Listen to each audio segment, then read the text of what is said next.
नमस्कार मंडळी, मी वैशाली तुम्हा सर्वांचे स्वागत करते माझ्या KSD कुकिंग विथ फन या यूट्यूब चॅनलमध्ये। आज आपण अगदी झटपट होणारे चॉकलेट फ्लेवर कोकोनट मोदक बघणार आहोत।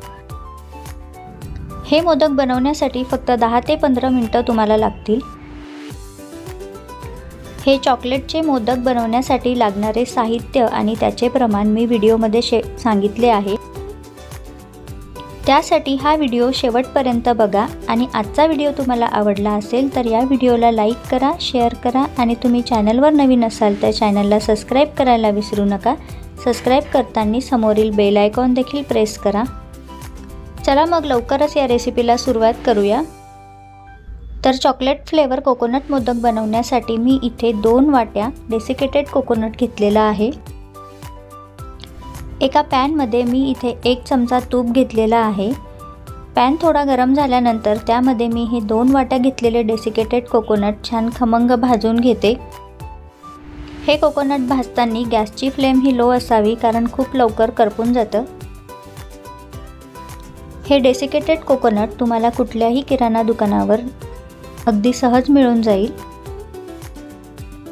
हे मोदक तयार करण्यासाठी भाजण्यासाठी जे तूप घेतलेलं आहे ते 1च चमचा वापरावं कारण जास्त वापरलं तर मोदक खूप ऑइली तयार होतात।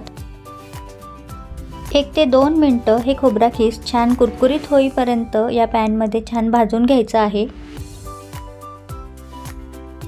हे डेसिकेटेड कोकोनट भाजून झाल्यानंतर थंड होण्यासाठी एका मोठ्या ताटामध्ये मी काढून घेते।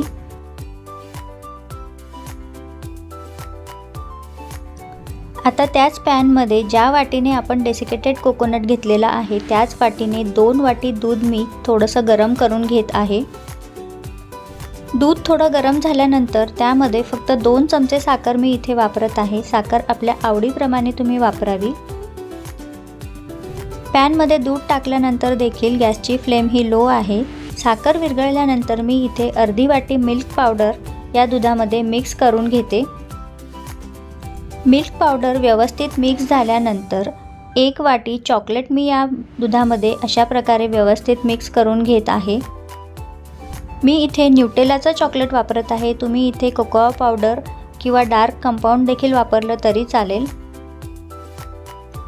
हे बघा, मिल्क पावडर आणि चॉकलेट दुधामध्ये छान मिक्स करून घ्यायचं आहे आणि 2 ते 3 मिनिटं हे शिजवून घ्यायचं आहे।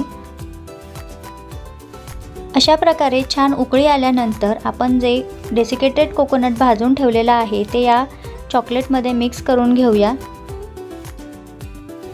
या डेसिकेटेड कोकोनटमध्ये हळूहळू हे चॉकलेट आणि दूध ॲब्सॉर्ब व्हायला लागतं आणि हे छान मिश्रण घट्ट असं तयार होतं।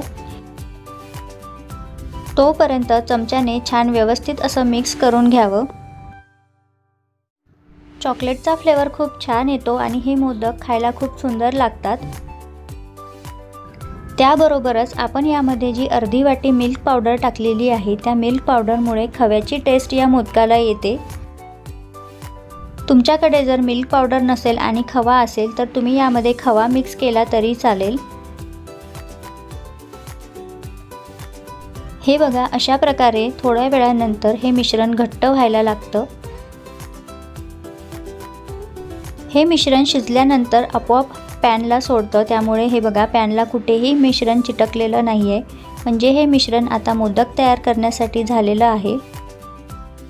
हे मोदकाचं मिश्रण आपण थंड होण्यासाठी एका मोठ्या ताटामध्ये काढून घेऊया। हे बघा, थंड झाल्यानंतर अशा प्रकारे गोळा हातावर अलगद तयार होतो। आता आपण मोदक तयार करण्यासाठी घेऊया। त्यासाठी माझ्याकडे हा मोदकाचा मी मीडियम साईजचा साचा घेतलेला आहे। त्यामध्ये अशा प्रकारे हे मिश्रण भरून आता मी मोदक तयार करून घेते। सर्व बाजूनी हे मिश्रण छान दाबून घेऊन हा मोदक तयार करावा, मग मोदकाचा आकार खूप छान येतो।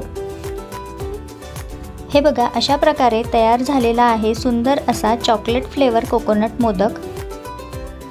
अशाच प्रकारे मी बाकीचे मोदक देखील तयार करून घेते। हे बघा, अगदी परफेक्ट हे मोदकाचं मिश्रण तयार झालेलं आहे। या प्रमाणात जर तुम्ही मोदक करसाल तर तुमचे देखील परफेक्ट मोदक तयार होतील। प्रमाण परत एकदा सांगते, 2 वाट्या डेसिकेटेड कोकोनट, ज्या वाटीने तुम्ही डेसिकेटेड कोकोनट घेतलेला आहे त्याच वाटीने 2 वाट्या दूध, अर्धी वाटी मिल्क पावडर आणि 1 वाटी चॉकलेट आणि 2 चमचे साखर. फक्त एवढ्या साहित्यामध्ये आपण अशा प्रकारे छान असे चॉकलेट फ्लेवर मोदक तयार करू शकतो. हे मिश्रण मोदकाच्या साच्याला अजिबात असे चिकटलेले नाही, खूप परफेक्ट तयार झालेले आहे.